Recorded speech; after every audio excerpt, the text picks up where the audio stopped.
selamat malam. Ya, terdengar. Silahkan, Bu.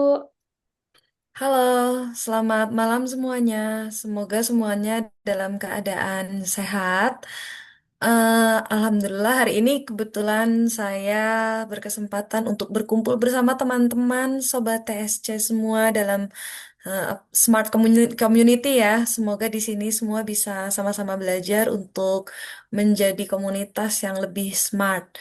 Hari ini saya akan membawakan tentang data literasi. Jadi ketika kita ingin eh, apapun yang kita lakukan, kita selalu berbasis data. Kenapa harus berbasis data? Karena kita butuh bukti. Kita butuh bukti secara real apa yang terjadi di lapangan, apa yang terjadi di dunia nyata, apa yang terjadi di luaran sana. Supaya apa? Supaya kita bisa mengambil keputusan berdasarkan kondisi nyata.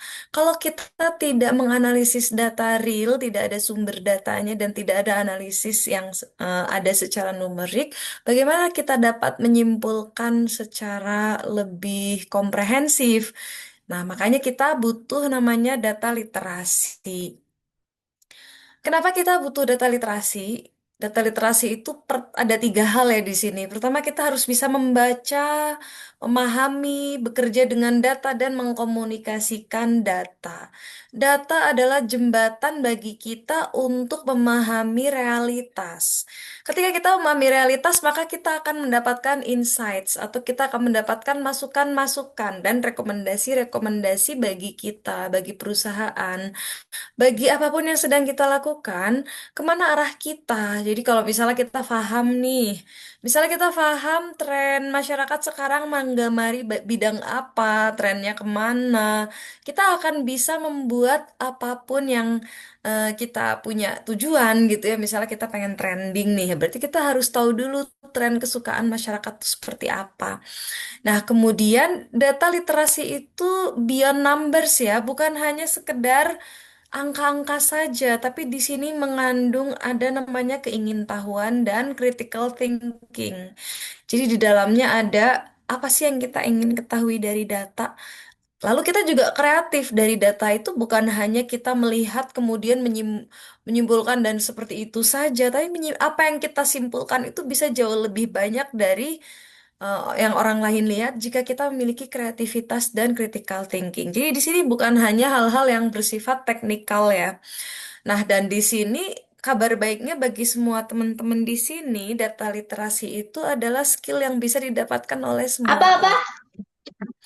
Ya, jadi di sini selain karena memang di sini dibutuhkan secara universal, semua orang butuh data, semua orang butuh untuk bisa baca data, memahami data, bekerja dengan data dan komunikasikan data. Nah, di sini karena semua orang memang butuh, di sini kita punya kabar baik bahwa semua orang sebenarnya bisa belajar tentang data literasi untuk memahami informasi dari data. Nah, kenapa kita butuh?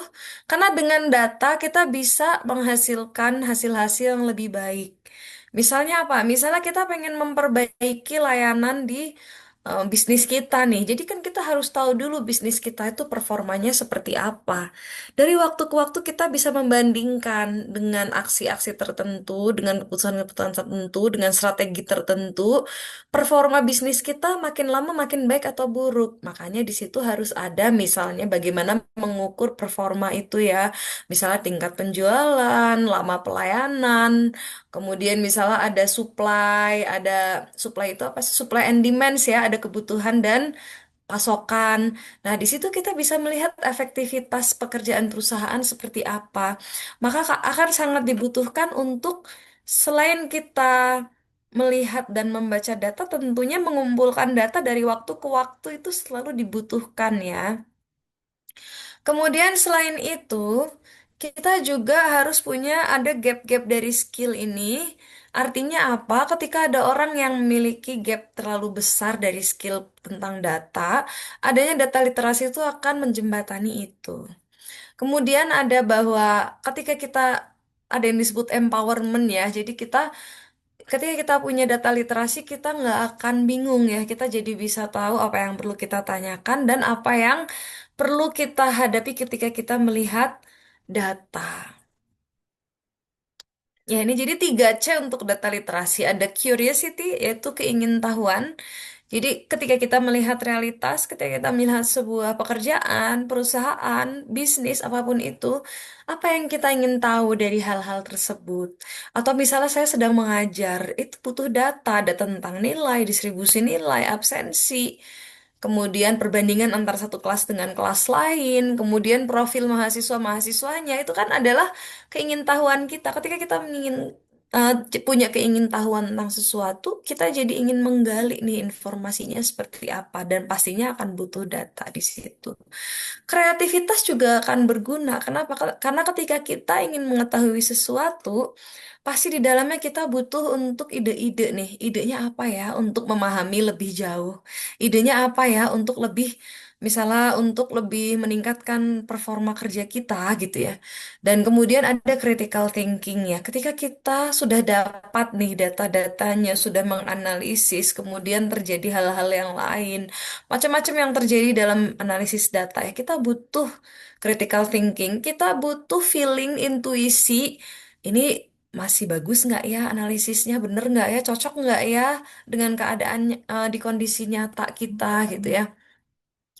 Nah, ini ada beberapa intinya data literasi. Pertama, analisis data.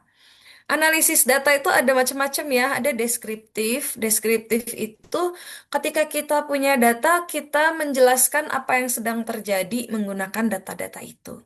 Kemudian diagnostik kenapa itu terjadi. Nah, contohnya gini, kalau kita punya data nih, kemudian kita tahu nih di data ini, data yang minggu lalu dengan minggu sekarang bedanya jauh. Nah, sekarang kita harus tahu kenapa itu terjadi. Dilihatnya dari mana? Dari data lagi. Misalnya sekarang nih tiba-tiba harga emas naik. Itu pasti akan ada pencetusnya. Kita melihat kenapa harga emas naik. Maka kita lihat data lagi di berita misalnya. Berita pun termasuk data ya. Bisa di data misalnya ada misalnya emas pasti bergantung juga sama interest rate atau suku bunga nih. Kita lihat oh suku bunga ternyata naik, berarti harga emasnya juga akan naik, misalnya gitu. Kemudian ada prediktif. Kita butuh juga memprediksi apa yang akan terjadi setelah ini. Apakah nanti harga bakal naik atau bakal turun? Apakah nanti trennya bakal naik atau bakal turun? Dan kemudian preskriptif, apa yang perlu kita lakukan. Jadi penting ya, di sini ada deskriptif, menjelaskan apa itu data, menjelaskan kenapa terjadi, apa yang akan terjadi, dan apa yang harusnya kita lakukan ketika sesuatu itu akan terjadi. Itu data analisis. Kemudian data wrangling itu isinya ya cleaning, membersihkan data, mentransformasi, menyiapkan data supaya apa? Memastikan ini analisisnya benar-benar akurat ya, bukan analisis yang salah. Kemudian data visualization. Intinya visualization kita kasih visualisasi data supaya orang lebih mengerti tentang data tersebut. Jadi ada infografis, ada gambar-gambar data. Ini contoh-contoh gambar data ya, ada grafik, ada charts, ada bar chart, macam-macam ya. Di sini contoh-contoh bentuk data. Nah, tentu saja yang nggak boleh kita lupakan adalah bahwa data tuh sumber dari data tuh penting. Selain sumber dari data, kualitasnya juga penting.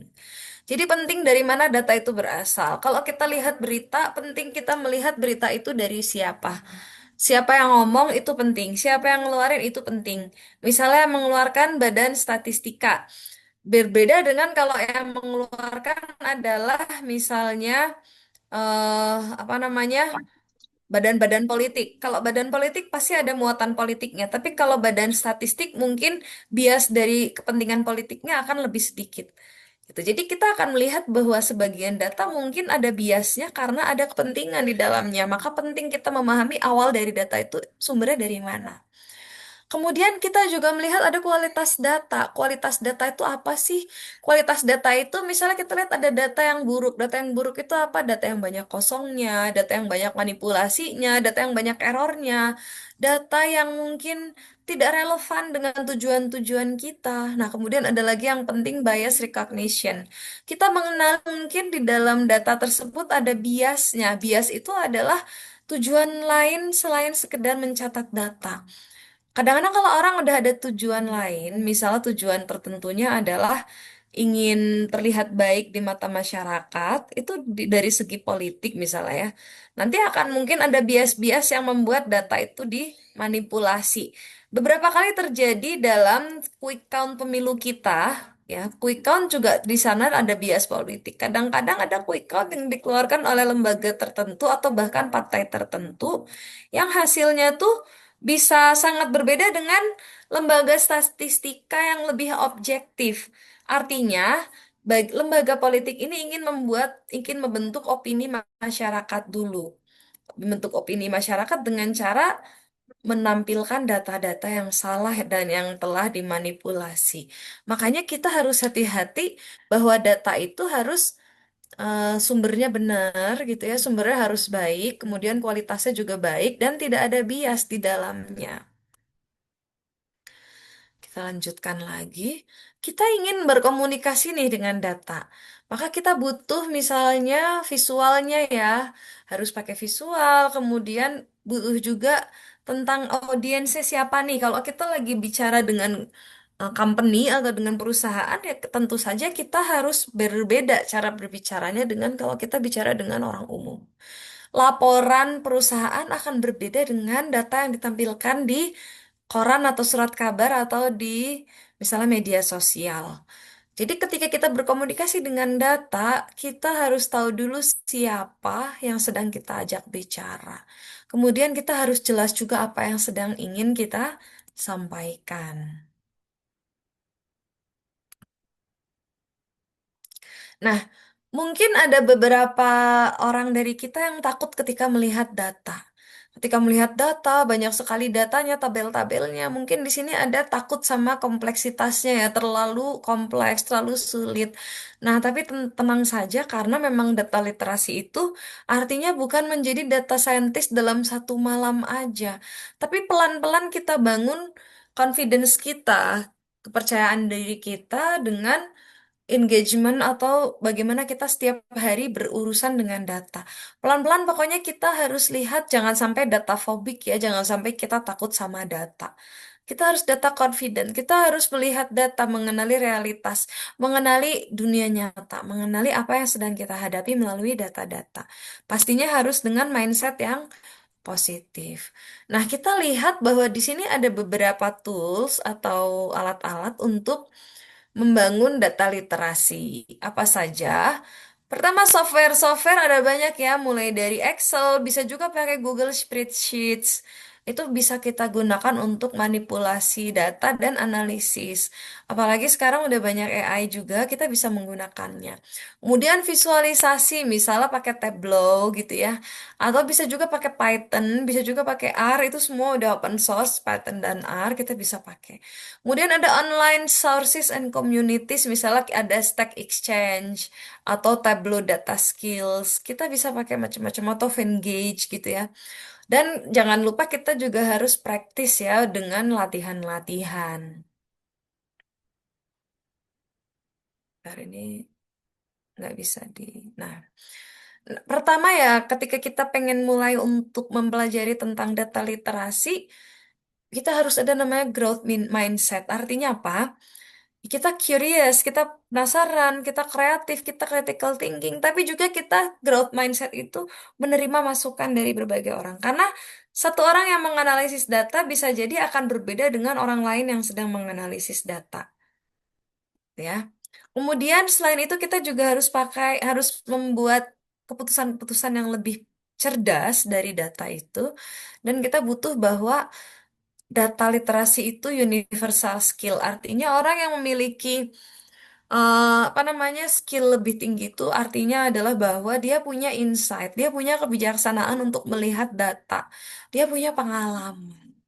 Jadi ketika kita melihat data satu dengan data lain itu kan pasti ada keterkaitan ya, pasti ada hubungannya. Nggak mungkin ada data yang berdiri sendiri, pasti data itu saling berkaitan. Disinilah butuhnya pengalaman, karena dengan pengalaman kita bisa lebih memahami itu. Nah, ketika kita mau beralih dari data yang mentah ke dalam insight-insight yang bisa kita kerjakan, apa yang harus kita lakukan? Misalnya kita di bisnis nih, Kita punya data tentang penjualan, data tentang supply, demand, data tentang aset, data tentang modal kita, data tentang misalnya tren di masyarakat. Gimana caranya kita bisa memperoleh tindakan, rekomendasi tindakan yang harus kita lakukan. Apakah harus produksi lebih, apakah harus bikin kolaborasi, apakah harus membuat produk baru. Itu kan semuanya butuh survei dulu dan butuh data dulu ya. Nah, kita untuk memutuskan itu kita butuh pertama, kumpulkan dulu datanya. Kumpulkan dulu data tentang masyarakat, data tentang perusahaan, data tentang penjualan, semua harus ada datanya. Yang kedua, definisikan dulu tujuan kita secara pasti. Tujuan kita apa sih? Tujuan kita misalnya kalau tadi di perusahaan, kita pengen lihat nih tren masyarakat sekarang lagi sukanya apa, butuhnya apa. Penjualan apa yang selalu ramai, misalnya gitu. Atau kalau kita lihat lokasi mana yang strategis, itu kan butuh objektifnya. Jadi objektif kita sebenarnya apa? Kita mau lihat tempatnya kah? Kita mau lihat penjualannya kah? Disitulah kita butuh mendefinisikan objektif kita yang paling yang sekarang ini apa. Kalau kita sudah punya datanya dan kita sudah punya objektif atau tujuan-tujuannya, maka kita mulai ke proses data dan analisis. Proses data itu ada macam-macam, memulai dari membersihkan data, mentransformasi data kalau butuh ditransformasikan, kemudian menganalisisnya, kemudian menginterpretasikannya berdasarkan tools-tools untuk menganalisis dan berdasarkan banyak metodologi-metodologi tertentu. Nah, kemudian dari proses itu baru kita carilah insight-nya apa.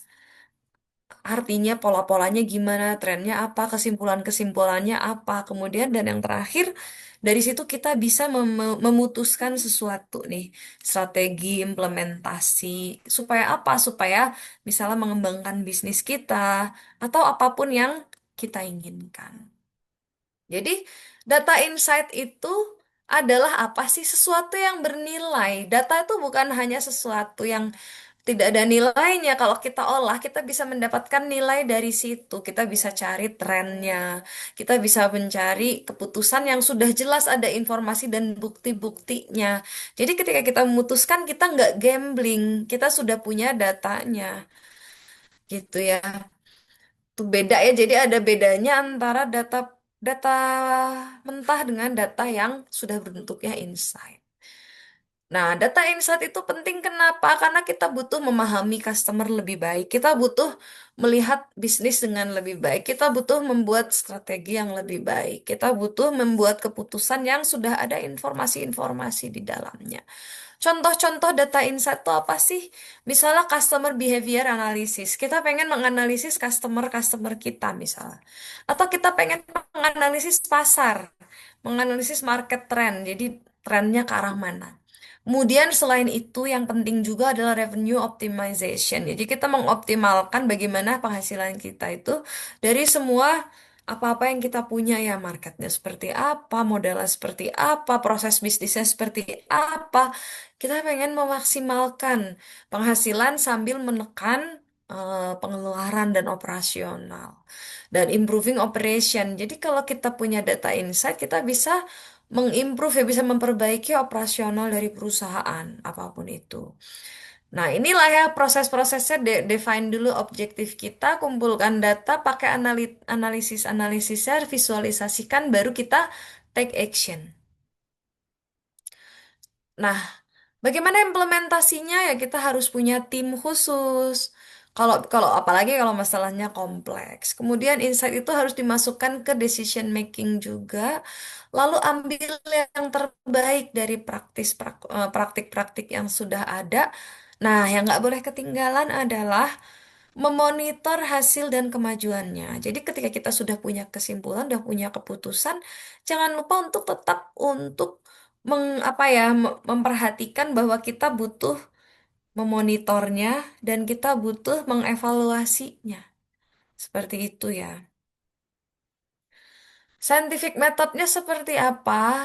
Ya, kita lihat misalnya ekspektasi kita apa. Kita pengen tahu distribusi variabelnya, hubungan-hubungan antara variabel, menganalisisnya. Kalau misal ada yang nggak cocok, kita tetap ulang lagi. Kalau ada yang apa namanya aneh gitu, kita harus melihat lagi. Disitulah baru dapat. Nah, ini ada beberapa mistake yang apa kesalahan-kesalahan yang umum digunakan dalam data analisis dan bagaimana cara kita menghindarinya. Pertama, kita kadang-kadang data itu kita nggak ngelihat kualitas datanya. Kadang-kadang ada kualitas data yang jelek itu kita nggak peduli, pokoknya dapat data langsung kita pakai aja. Caranya gimana supaya kita memperbaiki itu? Kalau ada data-data yang tidak baik, kita bisa menghapus datanya itu dulu supaya kita bisa baca pola yang lain dengan baik. Kalau kita bisa baca pola, kita bisa menyimpulkan habis ini, bisa memprediksi bahkan ya habis ini seperti apa. Nah, gimana cara supaya kita tidak terjebak dalam kesalahan tentang kualitas data ini? Kita perlu membersihkan data, kita perlu memvalidasi data. Pakailah tools-tools yang ada di Python, R, atau Excel. Untuk apa? Untuk membersihkan data tersebut. Dan di sini kita sudah bisa mengotomatisasi kerjaan-kerjaan yang memang sudah berulang-berulang gitu ya. Kemudian kita melihat bahwa bisa jadi kita tidak mendefinisikan dulu objektif kita secara jelas. Artinya apa? Artinya kita analisis tapi nggak ada tujuannya. Nah, di situ nanti akan hilang arah di tengahnya. Jadi harus punya goal yang namanya SMART, specific, measurable, achievable, relevant, sama time bound. Jadi tujuan kita tuh harus spesifik, apa jelas gitu ya. Measurable harus bisa dihitung. Achievable harus bisa di achieve, harus bisa didapatkan. Relevan sesuai dengan kondisi sekarang. Time bound harus ada waktunya gitu ya.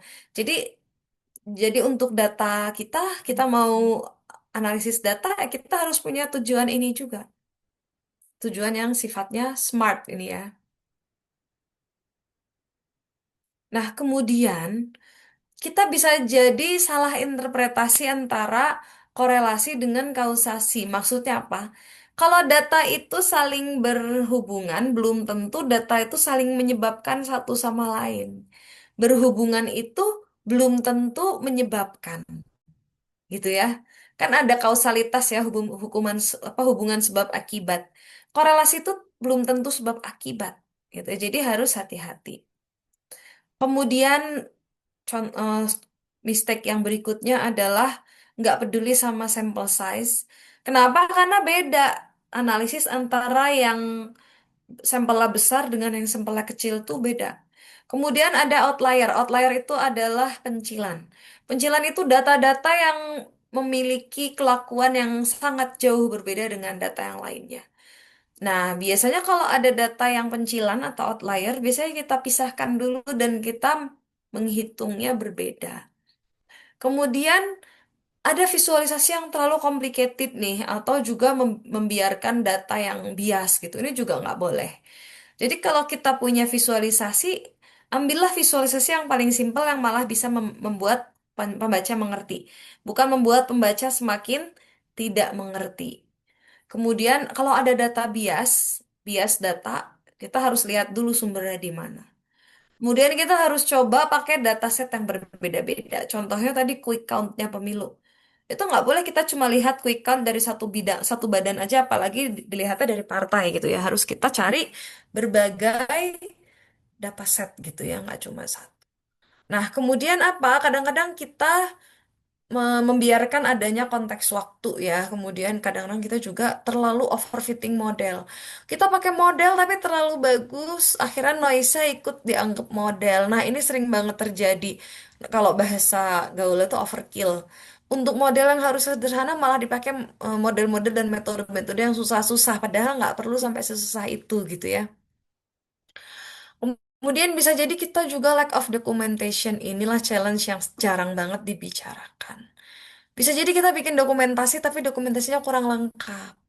Nah, butuhlah kita untuk membuat dokumentasi yang lebih rapih. Dokumentasi itu nyimpen file-filenya, kemudian apa caranya datanya ini, laporan-laporannya harus jelas, harus lengkap, dan nggak boleh ada yang kelewat. Dah, ini sering banget miss. Jadi kalau kita bikin analisis data, paling penting itu pertama buat dulu foldernya, kumpulkan semua data di situ, kumpulkan semua program di situ, kumpulkan semua hasil-hasil di situ juga, supaya nggak hilang.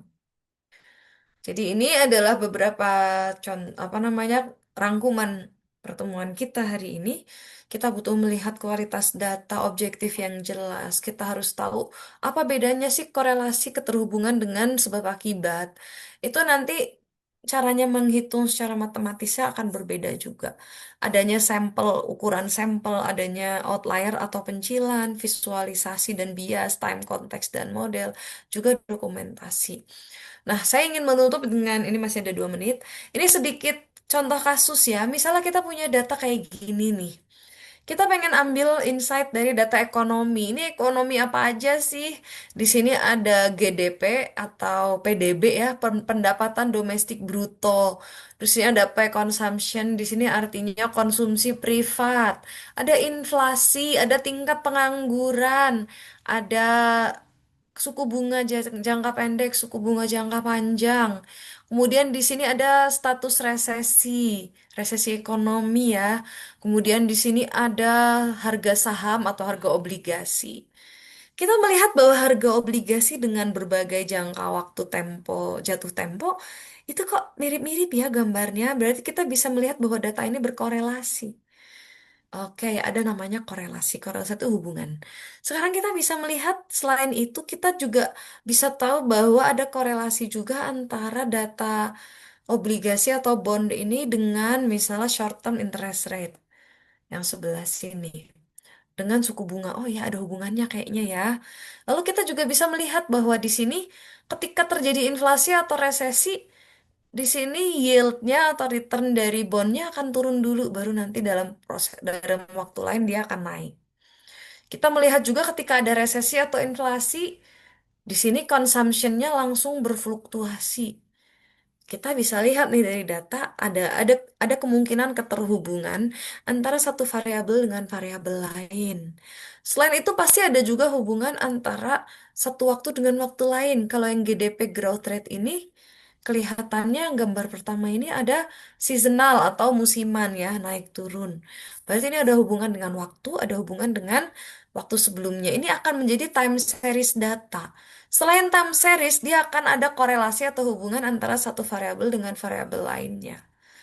Kemudian ketika ada satu kejadian, di sini ada kausalitas sebab akibat yang mengakibatkan data lain ikut berfluktuasi.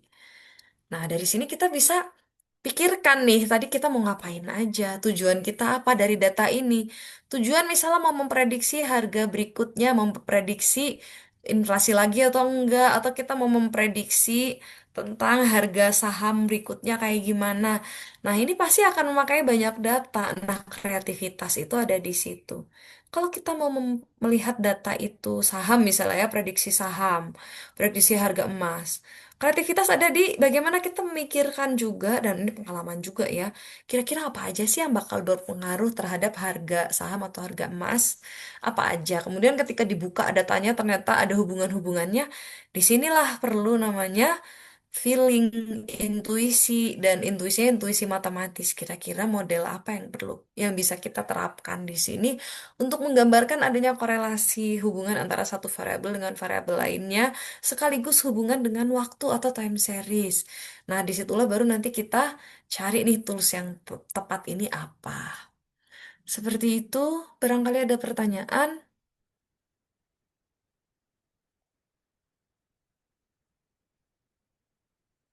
Ini ada Baik, pertanyaan, bagi langsung saya teman-teman jawab yang aja. mau bertanya bisa langsung ya ditanya di kolom chat. Oke, ini udah ada beberapa, langsung saya bacakan saja ya, Kak ya. Iya, silakan Bu. Ada yang bertanya nih dari Mbak Reva Dwi. Halo Mbak. Izin bertanya, seringkali data yang kita pakai ternyata punya bias dari sumbernya. Seperti yang tadi dijelaskan. Lalu indikator apa ya yang paling cepat bisa kita cek untuk tahu data yang kita pilih dan akan gunakan itu layak atau justru misleading? Sebenarnya indikator yang paling bagus itu kita coba dengan data yang sama, apakah ada sumber data yang berbeda dulu. Nanti kita akan cek nih dibandingkan. Kadang-kadang beda loh. Apa data, misalnya saya untuk data ini ya, data yang persis yang sedang kita lihat di layar ini. Misalnya kalau data tentang GDP ya, PDB. PDB itu apa yang dilaporkan oleh World Bank sama eh, data Indonesia gitu, data pemerintah itu kadang-kadang ada bedanya. Nanti kita tinggal lihat kira-kira mana yang punya bias, sumber datanya dari mana, cara mengumpulkan datanya gimana. Jadi itu butuh namanya investigasi. Jadi indikator paling bagus dan cepat ya memang kalau memang ada sumber data yang lain kita coba pakai sumber data, dua jenis sumber data dibandingkan. Atau sumber data selain sumber data yang berbeda, ini kan kalau kalau datanya sama ya. Nah, untuk data-data yang mirip nih. Untuk data yang mirip bisa kita cek. Contohnya gimana? Contohnya mungkin kalau kita pengen tahu perubahan harga dolar, kita bisa cek harga dolarnya langsung USD. Tapi apa yang kira-kira selalu mirip polanya dengan dolar? Secara ekonomi orang akan tahu USDT atau Tether, kripto yang namanya Tether itu akan mirip banget sama USD pergerakannya. Nah, itu kita bisa lihat. Bisa lihat juga gitu kalau misalnya USDT-nya ini ternyata gerakannya anomali, berarti kita perlu mengecek jangan-jangan ada manipulasi di exchange-nya. Jadi kita harus mengecek juga dengan data dari sumber yang lain yang lebih global, misalnya gitu ya. Kira-kira kayak gitu, apakah cukup membantu?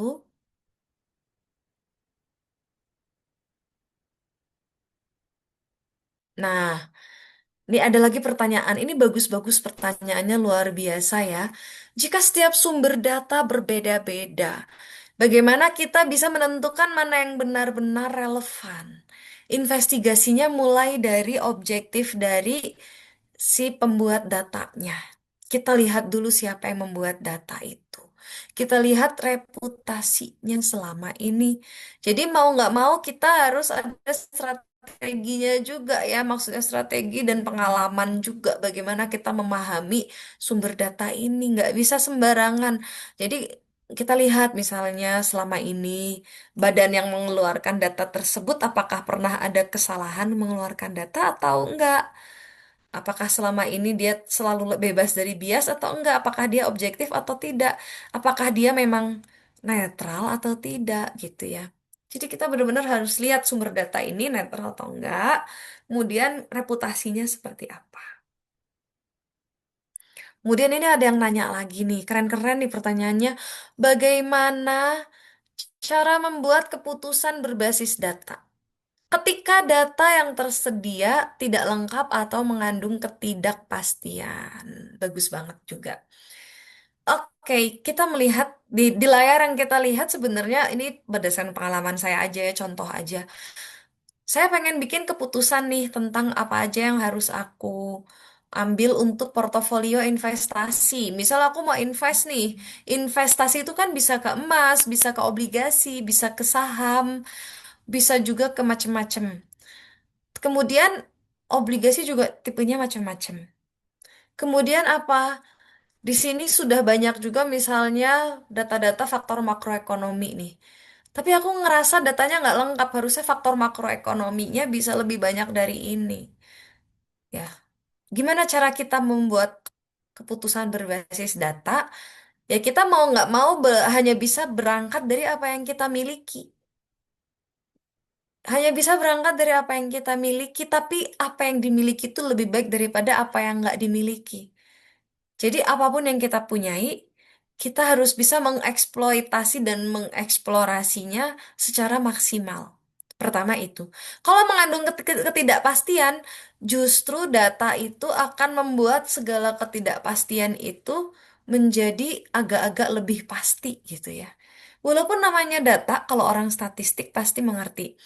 Jadi kalau orang belajar statistik, kebetulan saya jurusannya dulu statistik waktu S3, statistik dan machine learning. Nah, ketika kita melihat bahwa kalau misalnya ada data yang tidak pasti, data tuh pasti ada ketidakpastian.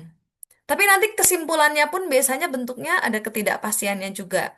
Saya kasih contoh sedikit.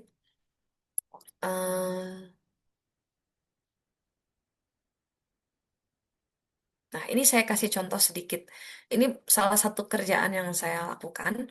Jadi ketika kita punya data seperti ini, kita bisa pakai misalnya prediksinya seperti ini. Misal aku akan memprediksi, contoh ya, aku pengen prediksi tingkat ini aja misalnya suku bunga. Setelah kita punya data tadi hasil prediksinya kayak gini. Jadi dalam waktu 10 bulan dia akan turun. Ini waktu itu aku bikin prediksinya tahun 2023.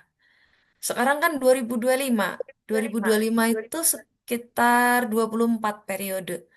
Sekarang tuh 4,5 loh interest rate kita dan bener loh prediksinya di yang biru ini. Prediksinya adalah di nilai harapan prediksi kita. Tapi ketika aku memprediksi pakai tool statistik, biasanya bentuknya justru ketidakpastian. Nah, ketidakpastian tuh gimana? Aku bisa bilang bahwa kemungkinan terbesar akan jatuh di pita yang warna ungu.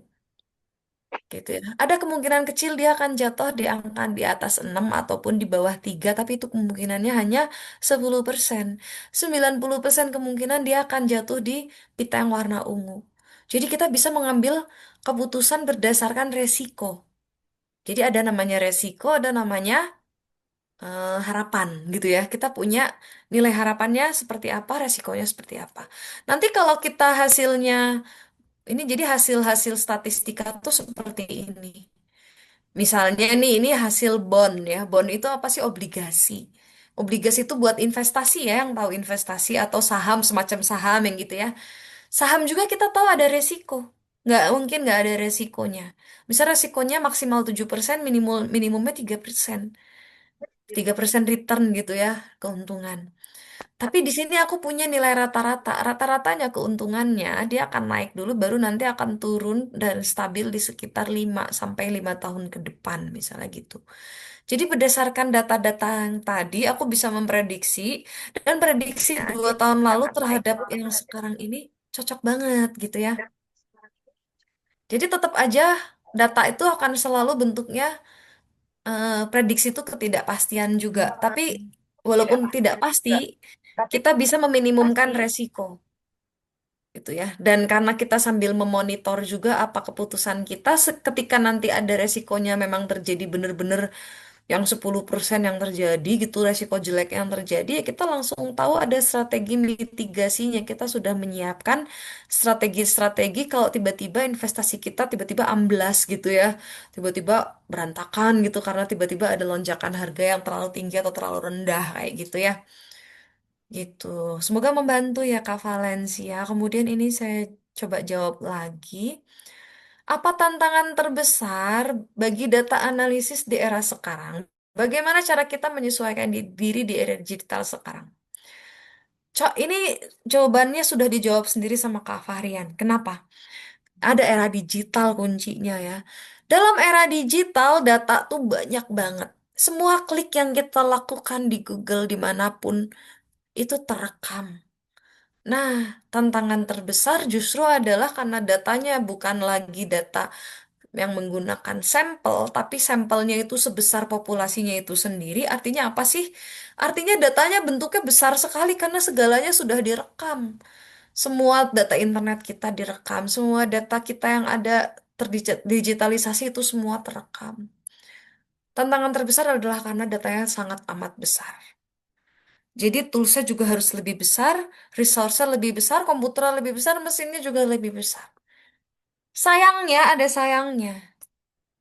Kapasitor itu sudah tidak bisa lebih meningkat lagi. Kapasitor sudah sampai batas maksimal. Kapasitor itu kemampuan berkembangnya komputer ya. Artinya apa? Penyimpanan dan komputasi yang dulunya selalu bertambah, lama-kelamaan sudah sangat sulit bertambah lebih canggih lagi karena sekarang kapasitor itu artinya dia itu elemen paling pentingnya dari komputer ya. Itu sudah skalanya sudah sama seperti skala nanometer ya. Udah deket sama skala atomik. Artinya ya sudah nggak bisa diperkecil lagi. Kalau nggak bisa diperkecil lagi, apa artinya SD card, memory card itu semua, RAM dan lain-lain itu sudah nggak bisa lebih canggih lagi sekarang. Ini sudah sulit untuk makin canggih. Jadi tantangan terbesar bagi data analis dan computer scientist adalah bagaimana dengan segala resource yang terbatas ini, bagaimana kita tetap bisa melakukan perhitungan-perhitungan yang berat, melakukan penyimpanan data yang besar. Padahal penyimpanannya sudah crowded banget ya, udah penuh banget dan komputernya juga sudah sulit lagi untuk dikembangkan lagi, lebih canggih lagi. Bahkan sekarang hanya ada yang dulunya ada 3 perusahaan terbesar kapasitor dunia, sekarang hanya tinggal 2 perusahaan kapasitor dunia yang menyanggupi untuk melakukan penelitian kapasitor untuk ukuran yang lebih kecil. Semakin kecil ukuran kapasitor, semakin besar ukuran kapasitas penyimpanan data dan semakin besar RAM-nya.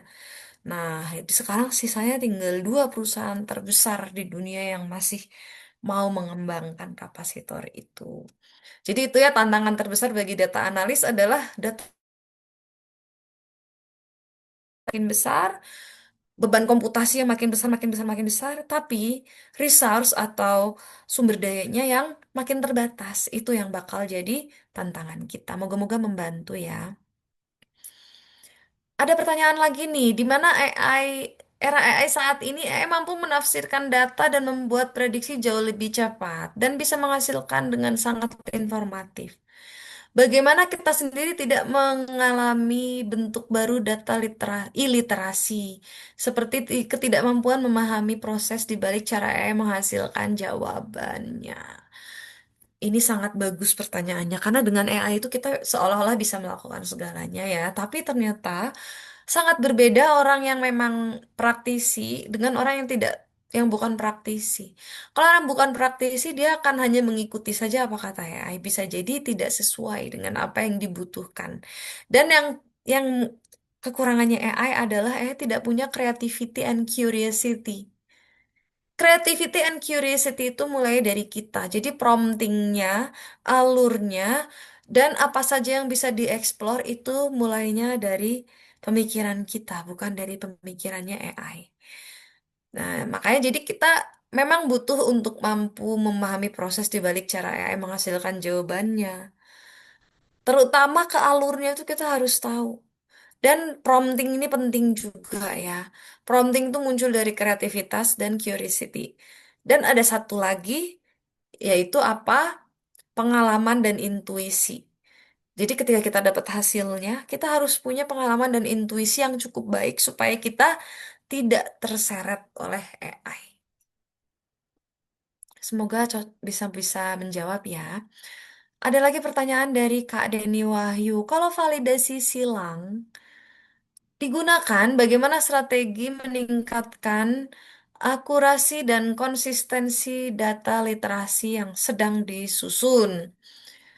Validasi silang digunakan. Oke, ini maksudnya validasi dari sumber data ya. Bagaimana meningkatkan akurasi dan konsistensi data yang sedang disusun? Ya, di sini kita bisa melihat dulu sumber datanya yang mana yang lebih valid. Yang kedua, yang lebih lengkap datanya. Biasanya kita juga melihat kelengkapan data ya. Kadang-kadang kalau datanya hanya per tahun sama dibandingkan kalau datanya per bulan atau per hari. Tentu kita akan mengambil yang per hari ya. Karena biasanya yang per hari akan lebih akurat. Gitu ya cara meningkatkannya. Biasa kita ambil yang waktunya tuh lebih kecil gitu ya. Lebih padat misalnya. Kemudian kalau kita lihat dia bisa mengeluarkan data yang detail per daerah, kita ambil yang per daerah. Gitu ya.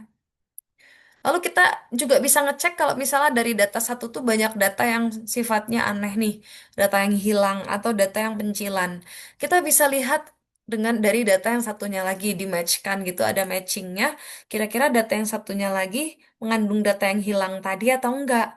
Atau misalnya data yang tadi merupakan pencilan atau outlier atau memiliki behavior atau misalnya kelakuan data yang aneh, kita coba cek dulu cross-check dari sumber yang satu lagi.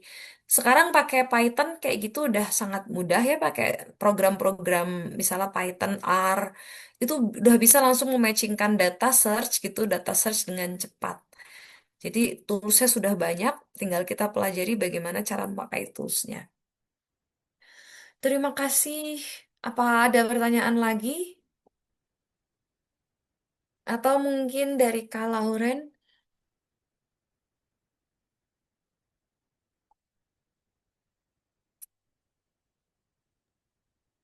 Mungkin Semoga ada, apa yang kita bahas hari ini bermanfaat ya. Oh ya, silahkan tadi ada yang buka. mungkin ada yang mau bertanya secara langsung.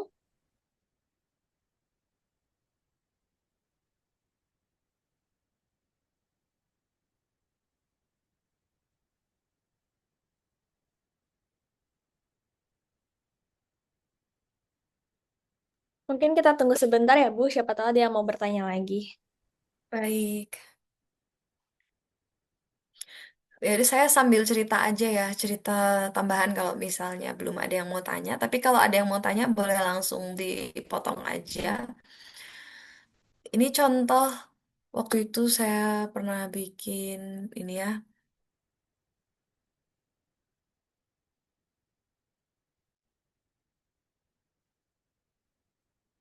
Ini salah satu proyek saya yang baru-baru ini saya kerjakan. Ya misalnya ini ya, jadi kita punya, misalnya tadi ya, tadi datanya yang tadi sudah saya tampilkan. Kita punya data-data nih, macam-macam ya data-datanya tadi. Ada data keuangan ya, data-data keuangan, data tentang pengangguran dan lain-lain gitu ya. Nah, di sini kita bisa ya, misalnya dengan tadi pakai pemodelan matematika. Kebetulan ini salah satu pekerjaan saya juga. Dengan pemodelan matematika kita bisa prediksi nih, contohnya. Pakai data yang tadi, mulai dari data yang tadi dulu. Data yang tadi itu bisa kita pakai untuk bikin strategi untuk bikin investasi dari perusahaan pensiun nih. Saya punya dana pensiun yang harus saya kelola. Dari dana-dana perusahaan itu kan nanti ada gaji-gajinya ya. Gajinya itu sebagian akan disimpan oleh perusahaan untuk diberikan sebagai pensiunan nanti.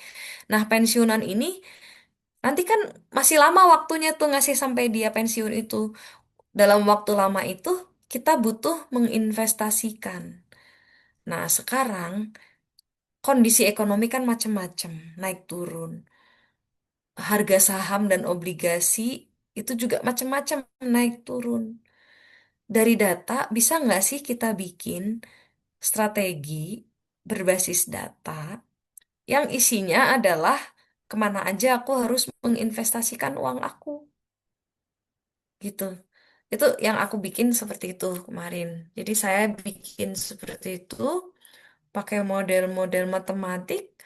Di sini dari harga returnnya, pertumbuhan-pertumbuhannya bisa saya prediksikan, prediksi berserta dengan resikonya, kemungkinan resiko 70%, resiko 90%, resiko 10%-nya seperti apa, pergerakannya kira-kira kemana, dan kalaupun ada pergerakan yang anomali, maksimal pergerakannya ke arah mana. Ini sudah bisa dibuat dengan apa program-program macam-macam. Nah, kita bisa pakai matematika nih, dipakai optimisasi. Dihitunglah, dapatlah portofolionya. Misalnya portofolio yang saya dapatkan ya, ini pakai data Amerika dulu misalnya. Data Indonesia juga bisa dilakukan. Kalau pakai data Amerika, aku bisa dapat bahwa paling bagus 90% masuk ke bond atau obligasi. Ya, obligasi yang korporat dengan rating AA. Kalau di sana ada rating AA ya. Kemudian high dividend equity, equity itu saham gitu ya. Itu cukup 1,9%. Ada equity, mortgage itu penyewaan rumah gitu ya. Kemudian infrastruktur, private equity, oil, emas gitu ya. Nah, dari sini aku bisa ngehasilin, jadi uang yang aku punya sekarang sebagai dana pensiunnya perusahaan, dana pensiunnya untuk karyawan, aku harus invest kemana aja.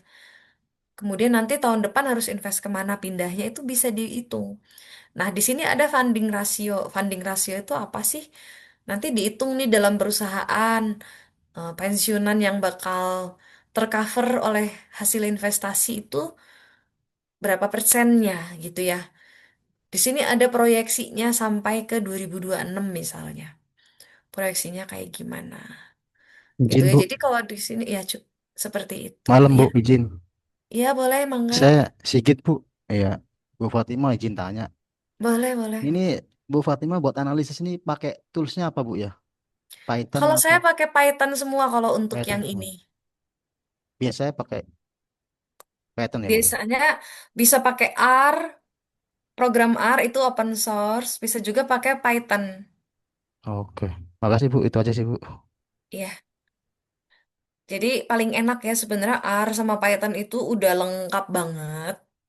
Terus kalau pakai misalnya AI yang udah ada sekarang nih, ChatGPT, Grok, atau pakai DeepSeek, itu mereka bikin program untuk Python-nya udah bagus.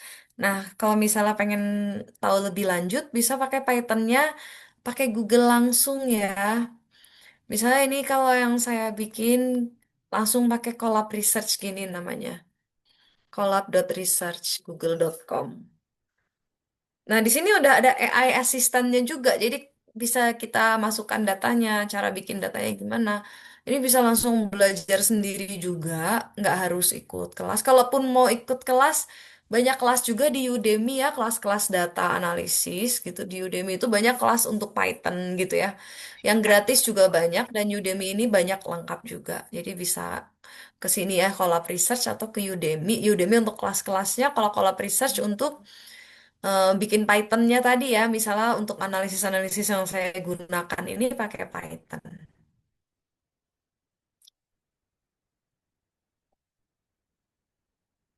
Terima kasih. Ada lagi atau barangkali kalau dari host udah cukup?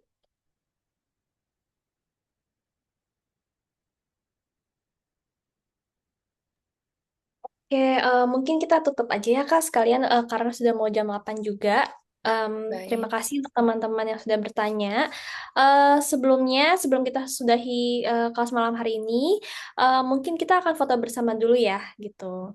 Jadi bagi baik. teman-teman yang ingin menukarkan sertifikat, jangan lupa di screenshot ya. Ini saya udah infoin sekarang, jadi nanti kalau misalnya ada yang chat saya, Kak, saya lupa screenshot, maka sertifikatnya tidak akan saya proses gitu.